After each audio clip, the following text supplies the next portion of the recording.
Oh, Greetings, Hacksters! Welcome to Tuesday. It is my favorite day of the week, and we have someone here to talk about cool stuff they're doing with technology. Jazz DiMauro is an amazing practical technomancer. You're perfect for Halloween. You have a cat called Sawan, which is amazing, and I know that that's not a key thing about the hardware that you do, but it is definitely relevant to the day. And you have something here in front of you, but just to get us started, good morning. How are you doing? morning, Alex. I'm doing great. I am recovering from some minor surgery, so this has kept me from actually making any hardware lately. But I've got a bunch of stuff to talk about, so I'm really excited. Me too. Okay, so first up, what's this in front of you here that's sort of in the foreground? This is a prototype for the whatever iteration of my outdoor installation called the Witch Lights, which is thematically appropriate for today. And this is basically programmable LEDs in a sleeve that has been reinforced with spring steel and have some power in them. And I bring this stuff into the woods with sensors, and they become will-o-wisps that can tell when people come near, and then they create like a little like will-o-wisp trail of fairy lights, that will lead people like deeper into the woods. And hopefully I can give them like just this really unexpected moment of magic. And this last year that I did them in at the Firefly Arts Festival was during a flood. And the original legend of the will-o-wisps were that they were like, ghost lights that would lead people into a bog to drown them. And Ooh. I did not intend to recreate that. But I actually 2 or 3 times that night that it flooded, I had to like rescue people by like leading them out because I came and I found them and they were like shin deep in mud, standing in like they were like, this is really beautiful, but also help. So uh, I can, like give me some caffeine and a camera, and I will talk about these for hours. So I'll just pass them all back to Okay, you. so how did you decide on the corset boning? Because I think that's a really fascinating aspect of this. But actually, first, happy Halloween, everybody. Happy We've got all Halloween! these wonderful happy Halloween messages coming in, and Katie is working on light up badges for SuperCon while listening in. Thanks for joining Oh, us, Katie. nice. Yeah. So, Yeah. corset boning. Mhm. What? Corset boning. Right. Okay. So this is a complete hardware redo of the original Witch Lights, which we've got the pictures up. I think you have the tab for my website, and you So can many see tabs. the original. If you scroll down, like you can see the hardware there. Yeah. So the hardware aesthetic, another artist who I really respect called it Miyazaki of Borg, That's so which perfect. like it was like a really loving burn, and I treasure that. But that was like my first attempt at like making hardware that would hold a shape and also survive um, being like deep in the woods for a week with no Yeah. access to tools or anything like that from the outside world. But it was very, very heavy, and the 3D printed parts were fragile. The reason for that, like big heavy hardware, was structural. So this is, uh, I had surgery on my thumb yesterday, and I keep trying to do something with my primary hand. So Oh, thank you so much for joining us, by the way. you're welcome. I was really excited. Such a Uh, treat.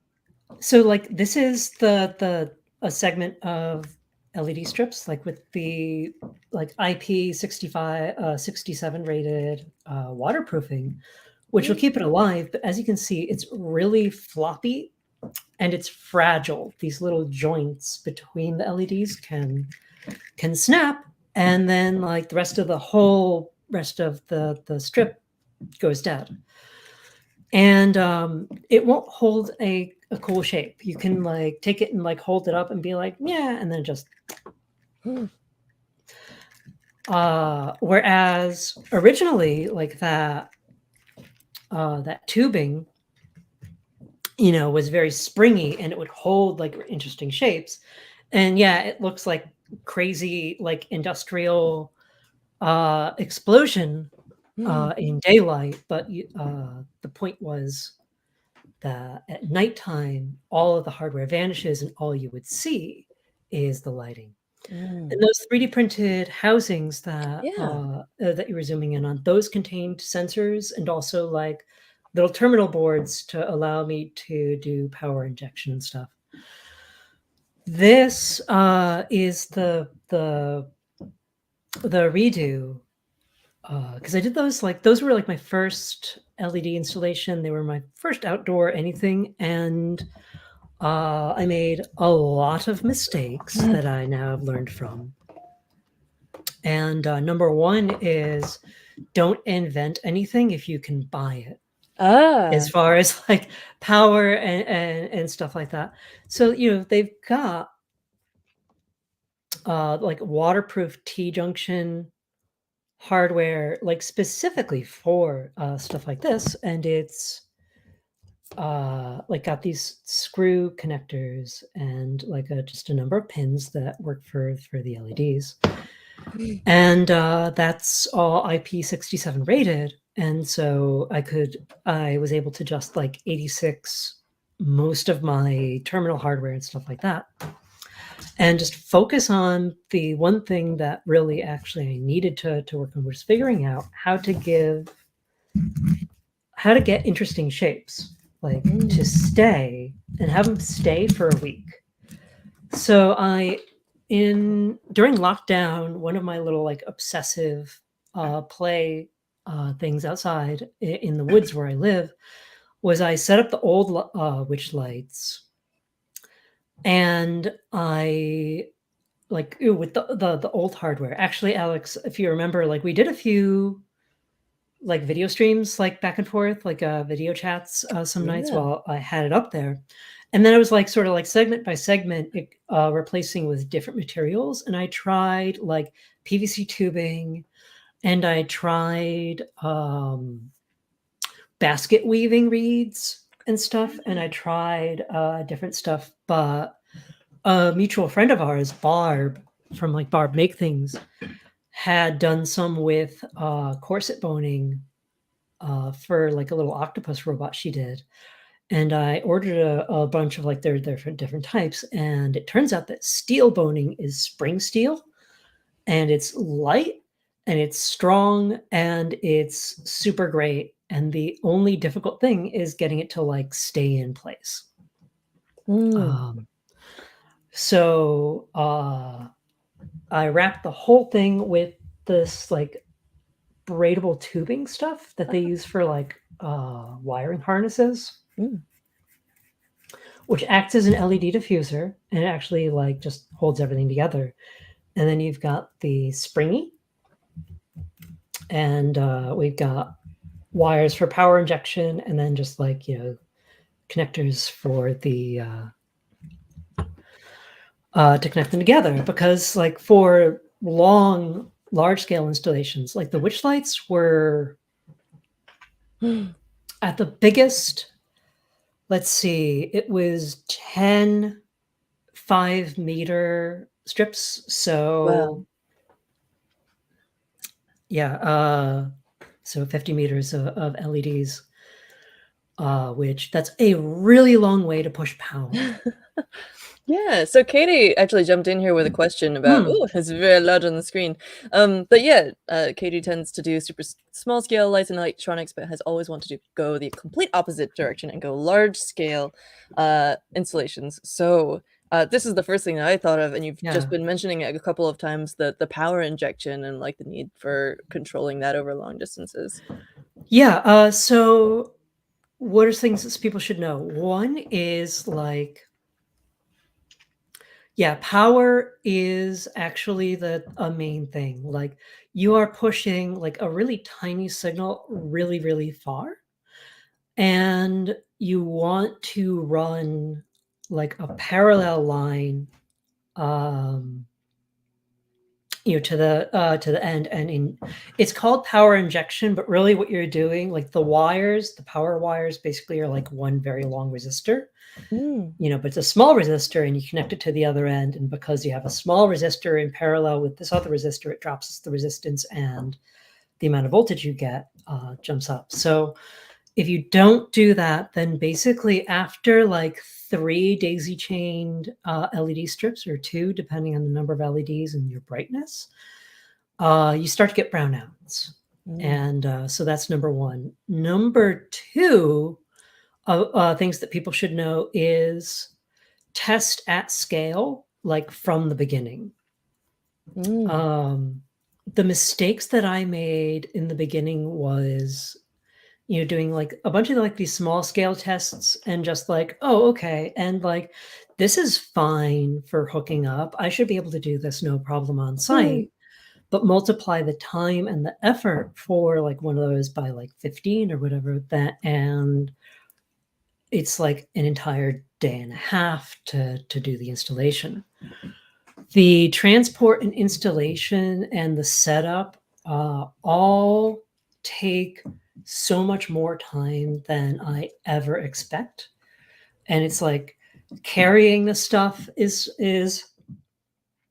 a really hard thing, and breaking it down and thinking about like how to make sure that parts of it can't get lost. Like if anything connects, you want to make sure that like you can find it. So you might notice that I've got like these really bright zip ties here, and these are actually fluorescent.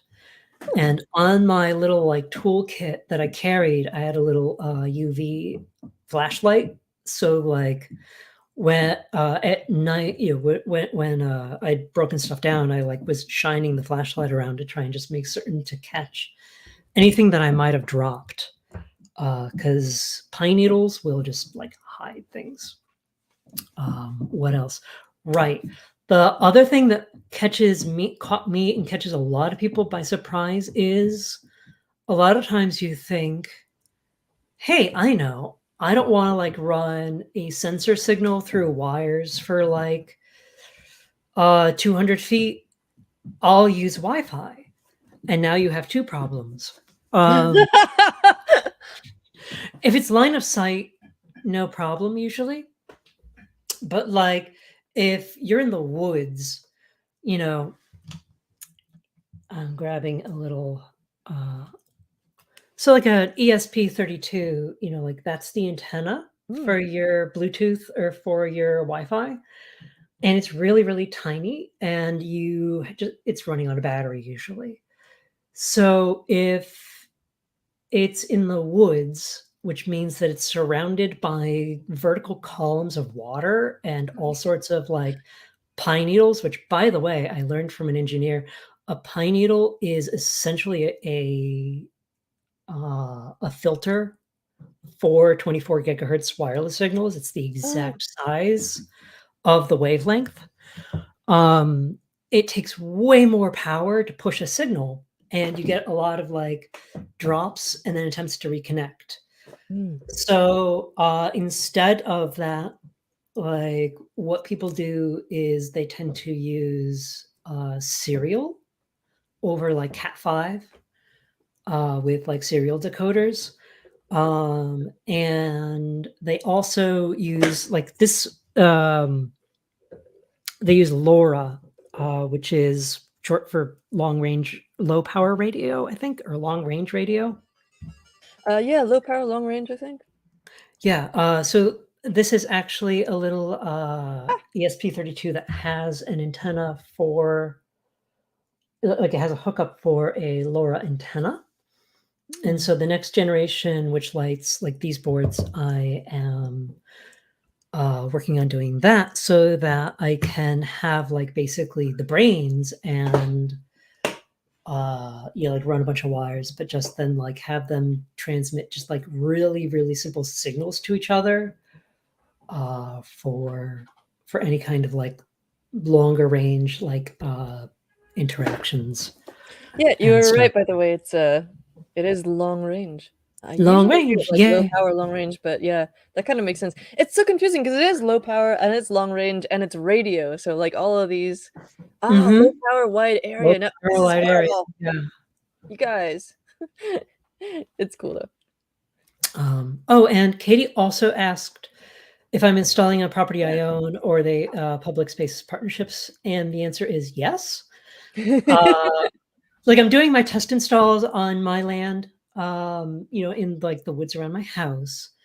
But once a year, I have been exhibiting at like the Firefly Arts Festival, which is, on land in Vermont that is, it's not public, but like it's been opened to like a small subset. I hope in the future, the near future, when I work like this stuff out. Yes, that's the site. I really hope to work with like town or state to like do installations of these on like hiking trails in my state, because we have a lot of them and they're very beautiful. And like what I really love is putting the lights in places where people don't expect them, because it's that synergy of like, I mean, it's only for a fraction of a second that you go, "What the hell is that?" Like, but, like, for that second, they really do seem like, are those, like, is that a ghost? Like, is there, like, some kind of lights, I have sorta, like, sat in the dark. It I mean, I'm not being creepy, but, like, and just watch people interact with my work, and, there's often just this moment of, like, just being mystified and, delighted that just makes it all worth it to see, and I really wanna to spread that when I have, like, worked out all of the difficulties that have, tried to kill me many, many times. So, you started out calling these the witch lights, and there's a wonderful Mhm. feature in Adafruit from 2017 with just a bunch of the different stuff. But Yeah. you are now calling them phase. Could you tell us about that?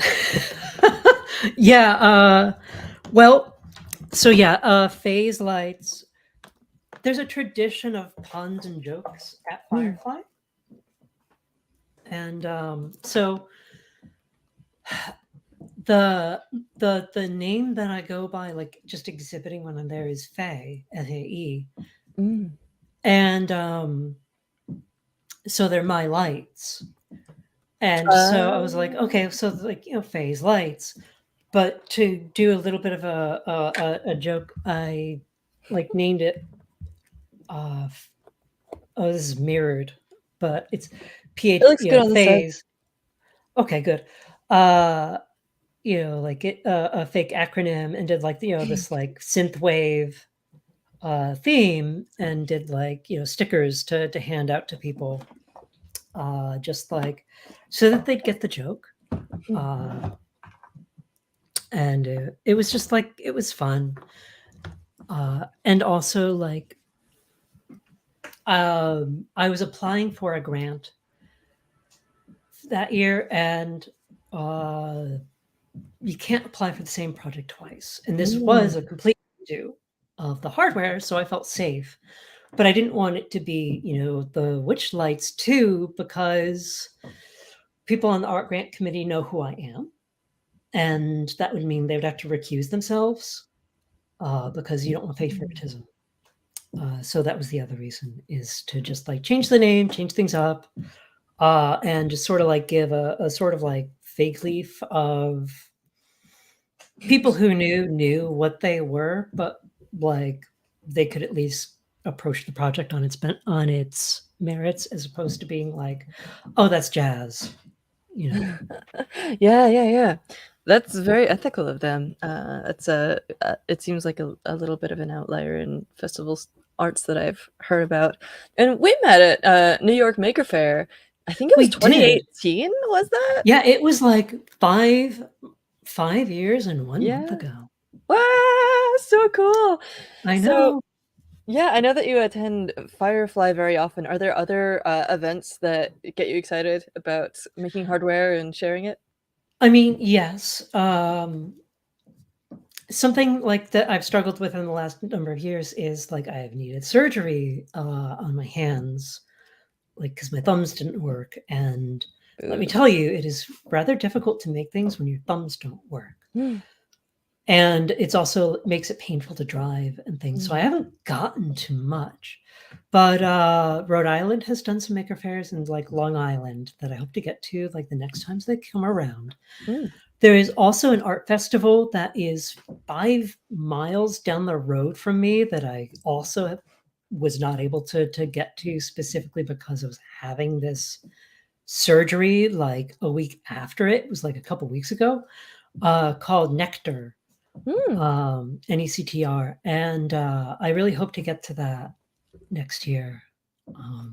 It's a small event and, like the tickets are by lottery. So who knows if I'll get in, but Well, best of luck. Or thank you. whatever you say in like break a Break a internet leg? connection. Yeah. Yeah, I don't know. I Maybe don't I shouldn't. know. Well, Cool. It looks but gorgeous. oh, those are lights that were made by a friend of mine, named Mm, Saffron. They are very cool. yeah. So let's talk about hardening uh Yeah. technology for outdoor installations. So actually Mhm. on the Witchlights page, you've got an amazing view, like a transparent render of your previous connector that it's so Yeah. good. And I know that this was like your initial iteration of the design. So could you tell Mhm. us about your initial choices and how you might be updating these now? Sure. Yeah. My initial choices was basically like, uh, just thinking about things in terms of like I'd seen art done in the woods and had maybe an idea and just sort of like designed it and went for it. And the design for this was designed around I had a bunch of this really big chunky conduit that you Mm. saw already. So I was like, well, I want to use that. So I'm just going to base it around that, and I'm going to base it around like I had a first generation MakerBot replicator. So I designed it for like the ability to be 3D printed on low end 3D printer hardware. And those were like my design constraints. So I designed it that way and then just like made a whole bunch of them and got like all the hardware together and then drove up to Vermont and like spent a day just like trying to assemble it in the woods. And that was all. Don't do that. Don't do any of that. But it was doing things wrong is a great way to learn. Mm. Big design up front like that is definitely it's a way to learn. And it's a way to learn things like don't hang your art high up in the trees Mm. because people don't look up when they're watching where they put their feet, Oh no, yeah, you know, and, especially at and night, I stuff like guess. that. But like, so yes, that was, I mean, that hardware did work. It's just that it was fragile and it took a lot of effort every year to repair it after each thing. And what I do now, instead of all that is like I bought a bunch of Mm. just food containers, and Back to tip number one. yep, yeah, and I just cut a hole in it, with a drill, and used these cable glands. So that is such an awkward name, but it's literally the name of it. I thought you made that up. I've never actually heard No. that before. I thought that was like it's organic, but it's technology kind of thing. Like it's kind of No. alive. That's so Yeah, no, like interesting. that's like What? what they call them on like McMaster car and stuff, like Huh. cable gland. Whoa. And I'm like, ew, it's just it. Um, but yeah, like just cable glands are basically a way of poking a wire through hardware and keeping it coming through. But like, so this is this is a battery pack. So this year, one thing I've learned is do not open your hardware on site. Like don't open your main box on site to change batteries if you can avoid it. That's a good one. I'm writing these down as we go. So if you hear little typing noises, I'm like compiling these. So they connect with these like same little outdoor waterproof things. And you'll note that I have this here. And this is what's called a cable loop. So when you install hardware outside, you want this to be basically sideways, by the way, so that like you don't want water to pool around the rim. And also what these do is, okay, so this is outside, right? And it's raining on it. And water will run along your cable. And so if it's like this and you don't have the loop, the water's going to run down and it's going to go here. And even though you've got a cable gland and stuff like that, and I've got like silicone stuff painted on the inside of the loop and everything, like Mother Nature is more powerful than you think. Water is really, really, really powerful, and it will get inside your electronics. But if you have a loop like this, and you've got your stuff like sideways and like that, then down at the bottom of the loop there, that's the lowest point. So the water will go down to the bottom of the loop and then it'll drip off. Wow. And same thing with the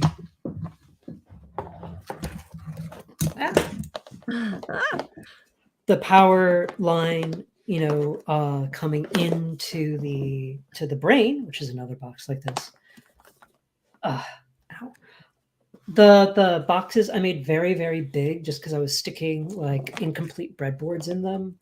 And so like I could actually like, do things without my thumbs working. But yeah, like I've got a cable loop here and, like likewise, I had one on the end of the cable for power. The other thing for keeping things alive outside is desiccant is your friend. You can buy you can go to like food suppliers and just buy, like big sacks of like those desiccant packs, like the do not eat. The silica gel, my favorite little snacks. Yep, silica gel, favorite snacks, Yeah. It's not poisonous actually. Ah. It'll go straight through you completely unchanged. The do not eat is because kids might choke on it. Oh, really? Yeah, I learned that from a nurse friend. Huh. So if you're a grown-up, you can actually make your own choices around those silica gel packets. You can make your own choices. Wow. You'll regret them, but you can make your own choices. It does seem like it would make your throat and stuff very dry, but maybe it depends on how much. Yeah, it might. But no, like, so silica gel, basically, so the biggest thing is like when you're out in the woods, right? You think of it as like, oh God, something might like get rained on and then like get wet and get fried. And yeah, that's a real problem. But if you avoid that, the real trouble is when stuff gets clammy on the inside. Oh. Because like you opened it up to like fix something and then you closed it up and the air was very humid and then it, condenses and you get like drippy drips. So on the inside of this box,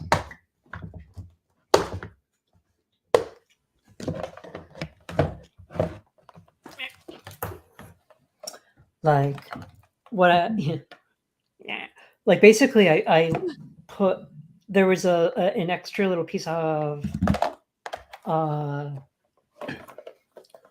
just like a piece of like plexi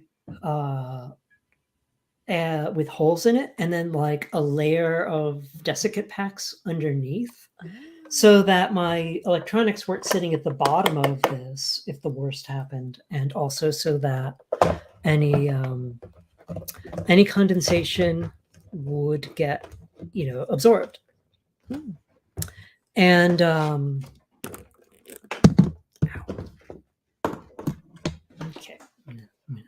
Chaos.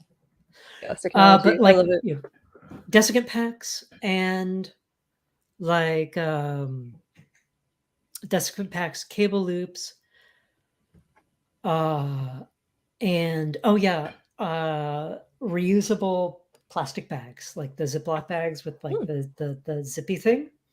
Like these were all inside those. So, like it's just like defense in depth. It's like layer, layer, layer, layer. And then like deep inside is my fragile little brain. Just like me. But like there were torrential like record downpours that year. And like it actually was a flash flood, and the hardware was flooded for the witch lights this year, or phase lights this year, and they kept going, and I was just like really proud. I was just like standing there, like shin deep in mud, like apologizing to people that I had like lured into that with my like blinky lights. But I was still proud of them for being my murderous little enchanted light companions. Oh, love it. Oh, let's see. Oh, there's so much to dig into. So, this is but one of the projects that you've been working on, and there's all kinds of different stuff that you're doing. I know that you've been putting together your home for a few years now, and I'm curious, like, are there any everyday hacks that you use or projects that you've deployed around your home to make it from a house into a home? I mean, yes. Most of those have to do with like having a disability. For a little while, I had used like these zip ties around cabinet knobs, because like you're supposed to, like grab them like that. But like I would just instead, it was like a much bigger loop, and I could just like grab them with my hands and pull them out open like that. The most hacky thing that I am doing is like in progress in the planning stage, comes from learning from Firefly. And that is I am putting together, like, if a spreadsheet bill of materials counts so far, an off-grid solar ultraviolet like air intake for the house. Because like I have a part of my home is like underground, like I have a finished basement area. But I'm uncomfortable having people over, especially like, when there are surges of infectious diseases and things. At Firefly, for the last 2 Fireflies, there's for a long time, there's a steam bath. And last year, there was a real problem with it being a vector for people getting sick, because it was very warm and humid, and it was a great place for infectious diseases to hang out. So the team for the steam bath project, they are champions, and they had their own like deep cycle battery and like solar panel and far ultraviolet light system for the air intakes, and for the air outtakes, like, or circulation, to prevent like stuff from just like building up there. And this year there was a huge difference in terms of people having gotten sick after using that. So I was like, okay, I want that. So I have some solar panels. There you go. Yeah. I've got some solar panels, and I'm going to be getting some deep cycle stuff. And Claire Cassidy. Oh, yeah. Yeah. Laser Mistress on Twitter and Masto, like, has a great like collection of links and how-tos on like off-grid, like, Ooh. solar stuff. Yeah. I will have to check that out. On their Patreon, I think. Oh, They cool. have like a whole like link tree of resources and things, and like a Google Doc for it. And I'm not certain if that's gated for patrons, or I would like just paste a link in the chat. I'll check up on it after, and like, so because if it is gated for patrons, I don't want to like. Well, then, if it's gated for patrons, then maybe folks should go support Maybe. Claire. She's doing awesome stuff. Yeah. But yeah. Yeah. But that is like that's the plan, because I live really, really far off in the woods. And whenever a woodchuck sneezes, like, I lose my power. So and I have a home generator, but that relies on like, supply chains and natural gas and stuff. So that's really not particularly resilient. And I would really rather be able to I would rather have the ability for like my survival tool, like stuff like the heat pump and stuff in my house, like be able to keep working in the case of like another like long-term power disruption like happened 10 years ago in 2013 in Connecticut. In fact, around Halloween. So best not have that happen again. Okay, so when I was doing research for this show, we've known each other, like we said, for 5 years since New York Maker Faire. I remember you like bouncing around and showing me the wood light, just being like, and like I actually recorded footage then, and I don't know where it went. I think that was before I got my laptop stolen. Yay! But anyway, so I was digging around in your LinkedIn and your other social media presences, just being like, what can I bring up here? And I found all this amazing stuff that you've done, and we definitely don't have to go into all of this, but I just want to mention, so people know, like, all the different fascinating stuff that you've done. Some of this includes obviously the Firefly festivals, projects for those, Pratt Institute Industrial and Product Design. You've been a Mac genius, and then also it says you've worked in human factors, cryogenics, product design, aerospace manufacturing, and other fields throughout your career, as well as these installation art pieces, which is it's so cool. And yeah, I have a very, very strange resume that usually puzzles people in HR departments. Legit. Is there anything you can say about hardware and cryogenics? What would I even ask? Okay, so number one, cryogenics is a pseudoscience. Don't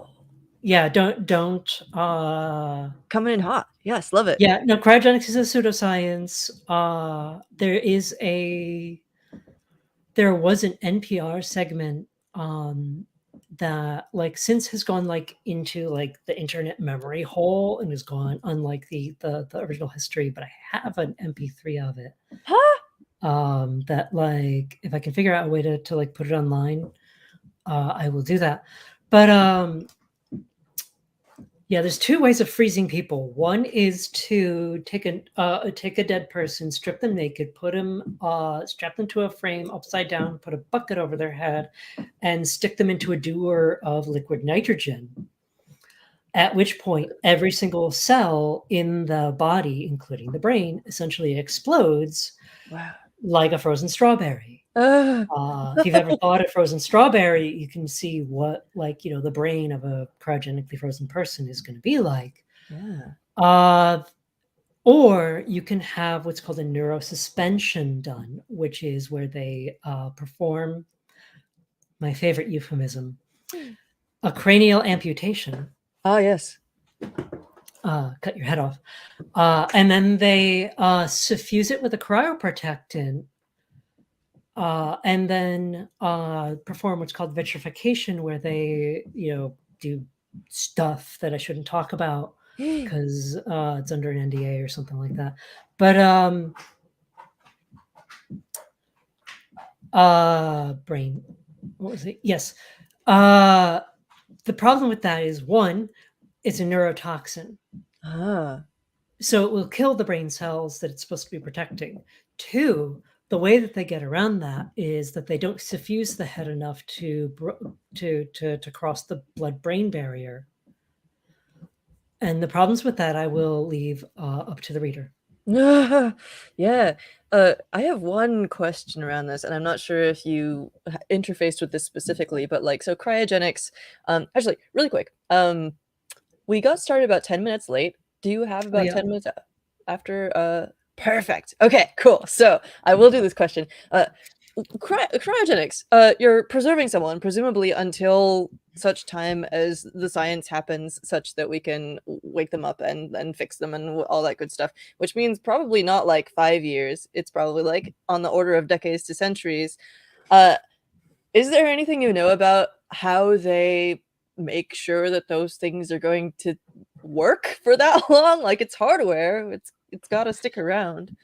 Yeah, what I know, I'm not certain if I can say, but If you were building your they own, don't do it very well. How about that? okay.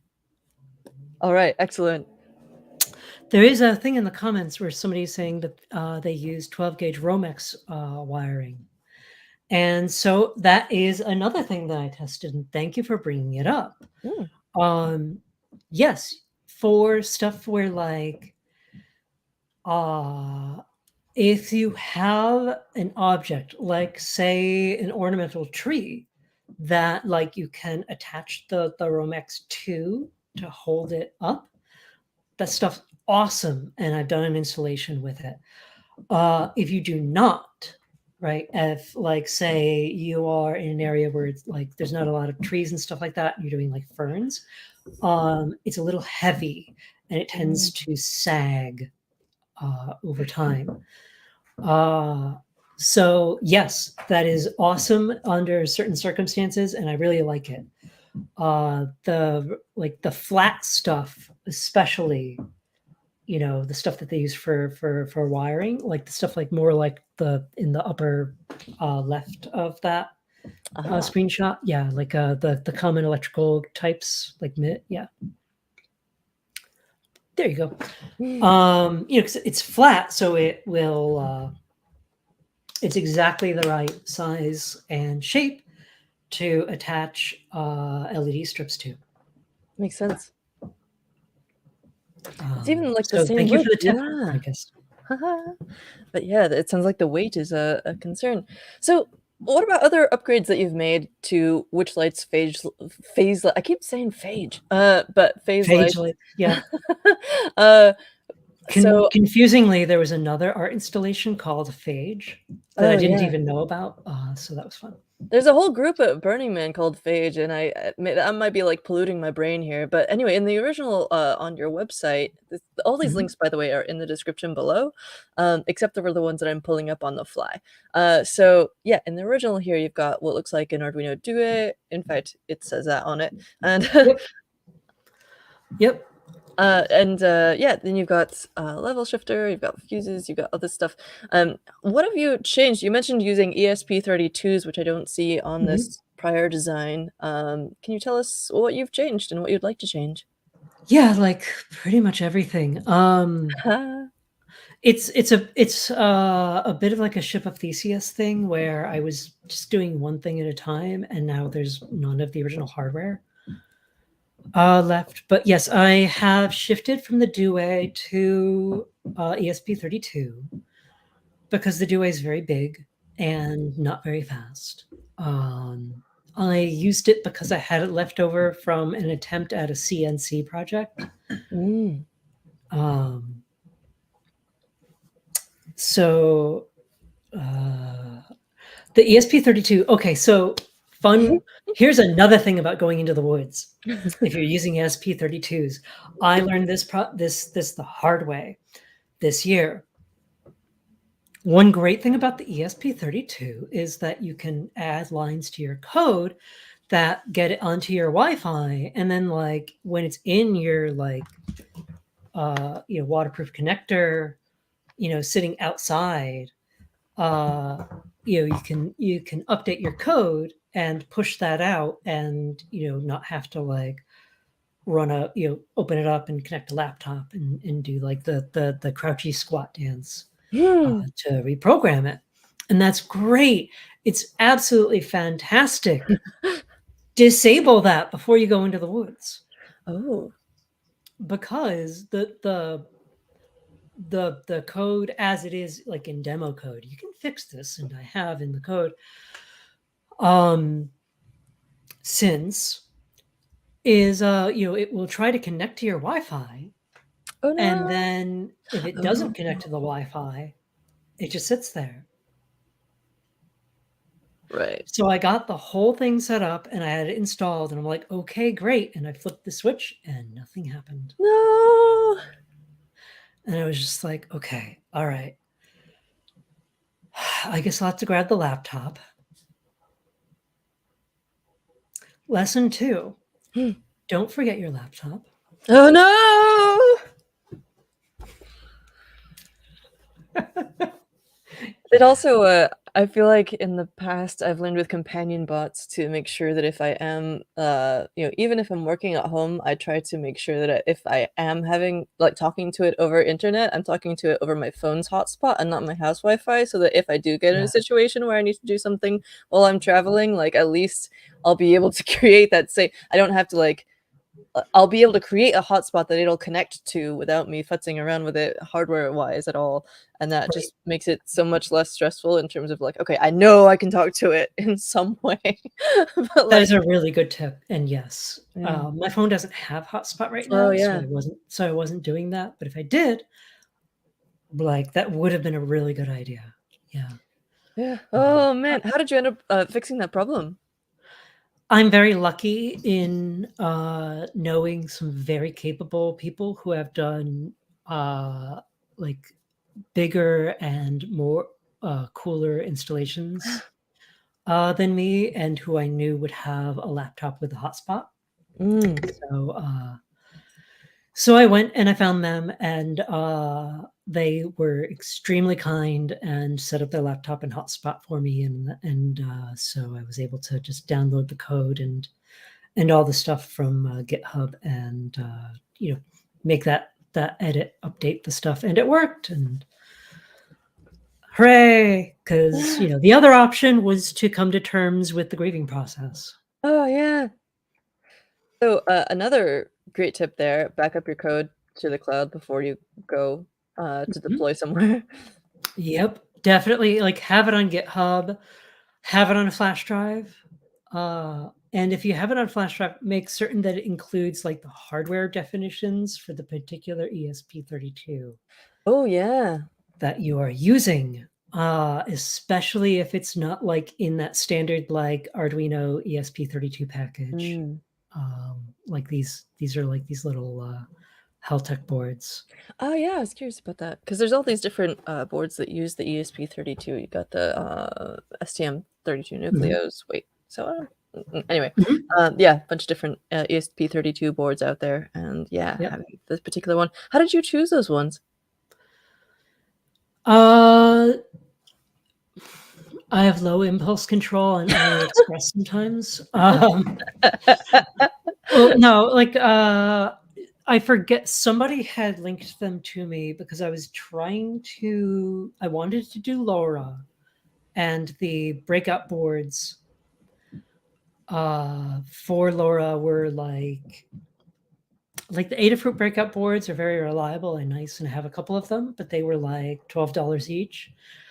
And then, I would be wiring them to my microcontroller, and these are $12 ESP32s with a built-in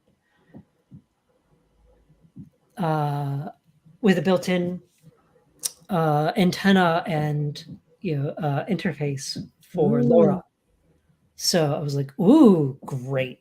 And the only issue is that their documentation and software is what it is, and takes a certain amount of experimentation to find all of the little wonky bits. Legit. One thing that I do love about, just as a side note, yeah, this thing about storing and backing up your code. That's one of the main reasons that I think I've started embracing MicroPython, is just because it's stored on the board and you don't have to worry about what version you have or even having the code. You can just like load it up, save it, and put it back. But Totally. yeah.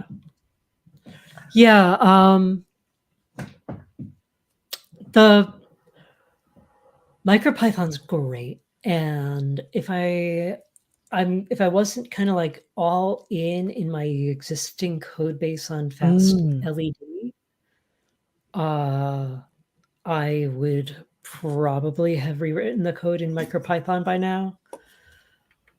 But I do have a firm policy of only change one thing at a time. So I was focusing on like these, this part of the hardware for this year. And, and once I had done that, like, just switching over to this architecture, because it turns out once I had done that, I had to like completely redo things, because these are so much faster than the old Arduino board, that like all my animation code was just like completely wonky, and I had to redo it. Oh god! And my cat is trying to play with the circuits. Baby, come here. Oh, we have kitty cats. Is this Gilly? This is Gilly Bean. You're a good sport. Interview ever. Oh, hello, Gilly. So fluffy. She's so soft. You came here for the hardware, but it's about cats now. Stay for the fluffy things. Yeah. Oh, let's see. We've got about 10 minutes left. Let's do a little bit of a lightning round here. And then if there's anything that you'd like to throw in. Okay, so you've done some 3D printing. What is your favorite type of filament to work with and your printer of choice? Oh boy, I don't know that I have a printer of choice, because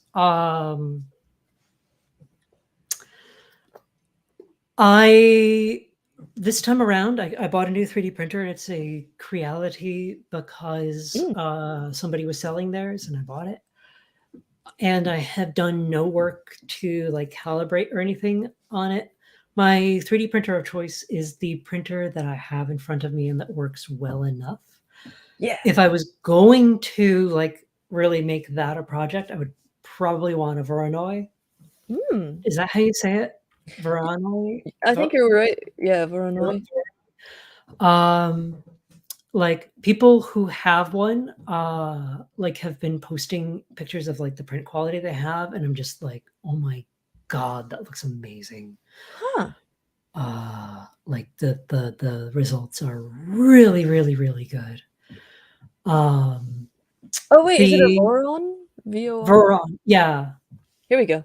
I was Voron. like, oh, it's Voron. Okay, yeah. Voronoi is like the yeah, that's like, the cool little meshy guys.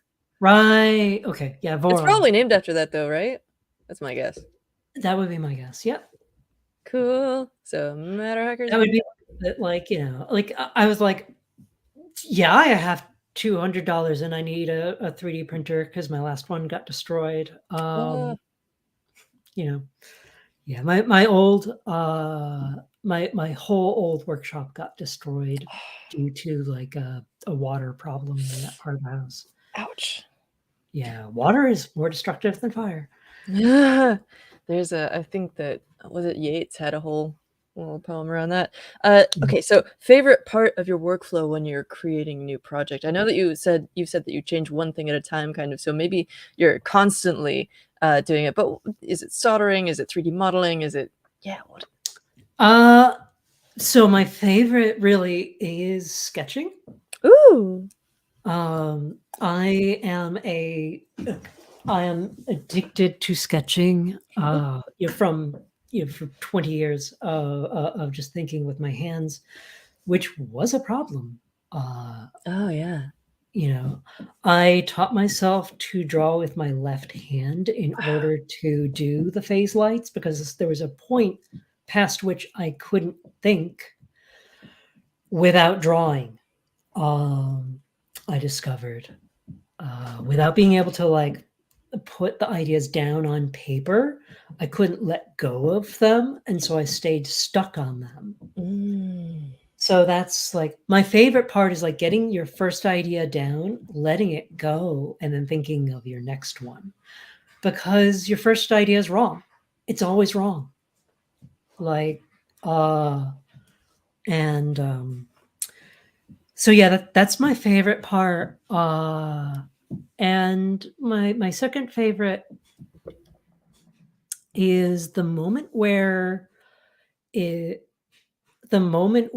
like it actually works after having like you shift into this problem solving mode at some point, which is like I'm good at it, but not my favorite part by far. And that moment where it's like, oh God, oh my God, it worked. Oh, oh my God, I can let go. It's just like this relief hits my chest, and it's just this physical sensation of like, oh, all right. Ha ha ha ha ha. Ha. Great. Okay. So what's the next thing to fix?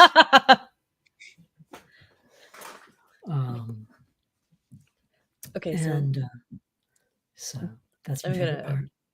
Great. Next lightning round question. This will be our last one, actually. So when you are 3D modeling, you've mentioned sketching, and in the intermediate part between sketching and printing, you have to model something in CAD. Yep. How do you like to do that? What are your favorite tools? So my favorite tool is SolidWorks, because I started using it in 1998. In SolidWorks 98, and it's just like the first way you learn something is the way that things are, right? And everything else feels wrong.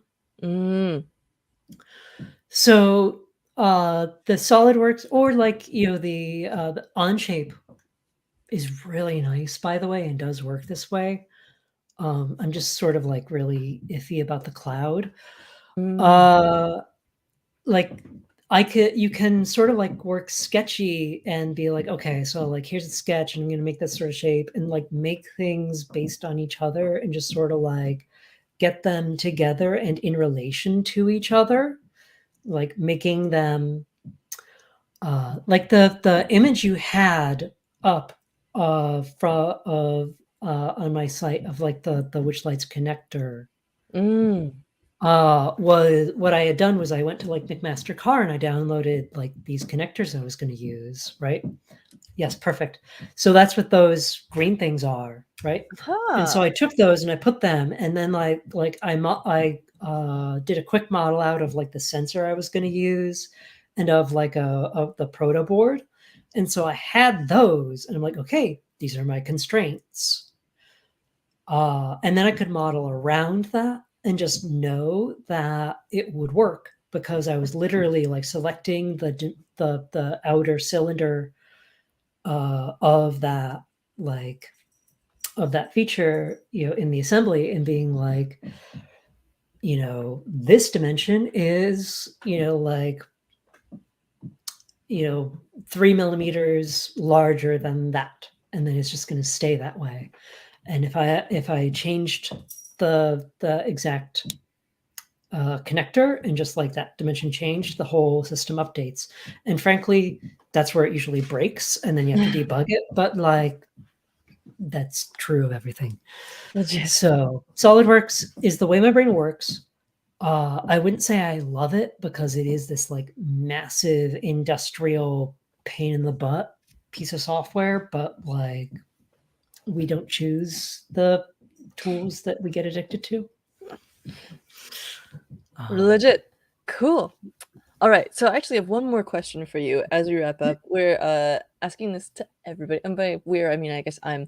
I want to ask everyone this. So what is a new advancement in technology that you've either just seen come out or is in progress or that you're looking forward to that you think will really change the game in one of your areas of interest? Like a tool or a workflow Okay. or a science?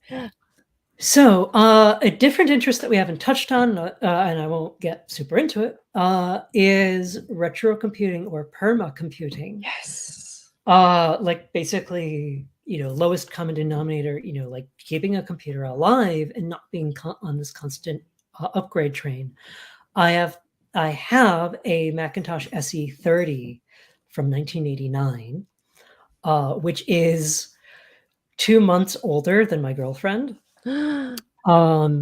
We thought that was pretty hilarious.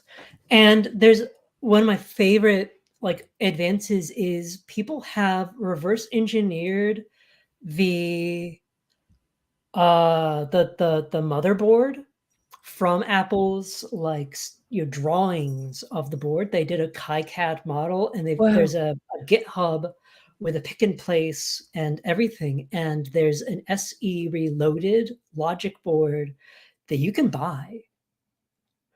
So like you can actually like basically, even if you have like a Mac SE or whatever that like had a lithium battery explode or whatever, you can still actually like put in a new main board, and there are custom ROMs now that you can get. I just Wow. installed one of mine. And my favorite advance, there's a device called the Blue SCSI, SCSI, that is a Raspberry Pi Pico like 2040 microcontroller that has like a 50 or 25 pin SCSI connector that you can install inside or outside your computer, not just a Mac, but like an Apple 2GS or a Silicon Graphics thing. And then you put an SD card in it with drive images, and bam, you have solid state storage that you can load up. Because like there's a chicken and egg problem with like retro computing or perma computing of like, how do you get the stuff on it? How do you get an operating system on this thing? How do you work with it? Also, if you use the Pico W microcontroller, the newest version of the firmware for the Blue SCSI emulates a Dana port Ethernet adapter for Wi-Fi. So you can actually have your SE30 like on Wi-Fi and like go on like Gopher or like, BBSs, or like go on the net with Netscape 2.04. Oh my gosh. So I'm really excited about that because that was actually my first computer that I learned on, like at a school, was the SE30. Yeah, there you go, the SE Reloaded project. And to have it and be able to like see like basically where a lot of like the stuff we use now like started is great. And also just like honestly, there was nothing wrong with that computer. There's not much that a computer of that age can do that we're not doing. It's just that like we decided to build JavaScript frameworks on top of like browser frameworks on top of like another framework on top of another operating system.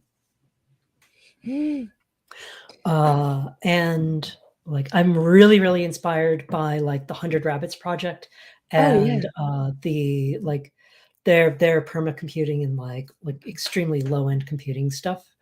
So that's all what really has me excited, is sort of like the bleeding edge of the trailing edge of computing technology. These folks are so cool. They're doing so much technology on a boat. Mhm. We have a comment, a couple of comments. For Axwax chimes in. Oh, so I take it that Blue Scuzzy might work with things like 90s samplers as well. That'd be ace. Yeah, if you look on the Blue Scuzzy wiki, they have a whole list of stuff, and it does include a number of things. Like I see Roland and Korg devices on that list, I think. Ooh, is that on the GitHub? I'm just gonna pull up a Yep, bunch of pages that I was that's digging the through. GitHub. And Ooh. like if you go to the wiki tab, it'll have like the compatibility. I'm gonna not find the way. Oh, here we go. Ho ho! Splendid. And over Yep. here you've got the index. You can find Yeah. the compatibility over here. Ooh, Yep. excellent. Supported systems right there. Yes. Splendid. And I'll drop this link into the description as well after we're done here. But speaking of which, we should probably wrap up. Oh, Yep. we've already gone 5 minutes over what I consider the usual max, but like you mentioned, we only just got into the retro computing stuff. There's so much more here, and I really recommend that people dig through the links in the description. Go check out Jazz's stuff. There's really a lot of you have so much experience in so many different realms that we just spent a whole hour talking about just one project that you did. And I think it's amazing that you've been like carrying this thing forward, like you mentioned, like a ship of Theseus, you know, changing one thing at a time. I actually want to run really quickly back through some of those tips that Mhm. you dropped because there are so many different ones. I was kind of typing like a mad Yeah. woman. Okay, tip number one, don't invent if you can buy. Like for basic parts of your project, when you're building a project at scale, using power injection, test at scale from the beginning. Stuff around managing your transport and installation setup time, Mhm. managing how difficult it is to carry stuff, breaking it down. Your amazing tip with the fluorescent UV ties and the UV flashlight to make sure that you're not leaving stuff behind in the woods. Love Yep. that. Oh, Speaking what of both of those tips of don't invent what you can buy. So this is Ooh. phase lights right here, and this is a hat box. Oh my gosh. It's a felt hat box. So like, I got this at like, God, I think I got this at Goodwill. I'm not sure, but yeah, like for basically like really wide brimmed hats, to keep them safe, and it keeps the coils coiled, and and then that way I know how big that is and I can budget for it. Brilliant. Ah. So for everyone else who's just joining us along with David, another quick rundown. Hi, So David. there were so many tips. Okay, so pine needles are a filter for, did you say 24 gigahertz or 2.4 gigahertz wireless? 2.4 gigahertz, yeah, Wi-Fi and Bluetooth. Ridiculous. So using Serial, using LoRa for large scale stuff. Don't open your main hardware box to change batteries if you can avoid it when you're doing an installation. So much stuff around water management, Mhm. cable loops, no water pooling around your cable glands, no matter how waterproof you think they are, having your box be sideways, putting desiccant inside for the humid air, using Ziploc bags, and then a bunch of stuff around like managing your code. If you're going to a place, be sure to back up your stuff to GitHub, use a flash drive with the hardware definitions of the board you're using. Don't forget your laptop. And then only change one thing at a time, and your first idea is always wrong. So many tips, and also some fascinating stuff about cryogenics. If you folks missed that part, be sure to go through and watch that again. Oh my gosh, Jazz! This is such a pleasure. I'm so happy to have finally gotten you on the show, and what a perfect day to have you on. You are the practical technomancer. It's amazing, and thank you so much for joining us. Thanks for having me. I really enjoyed talking about this stuff with you, and it was great to see you. Same. Thank you, everybody, for joining and chiming in with your comments and questions. You really Yeah, make the thank show you. a lot more fun. All right. Cheers, everybody, and hack on.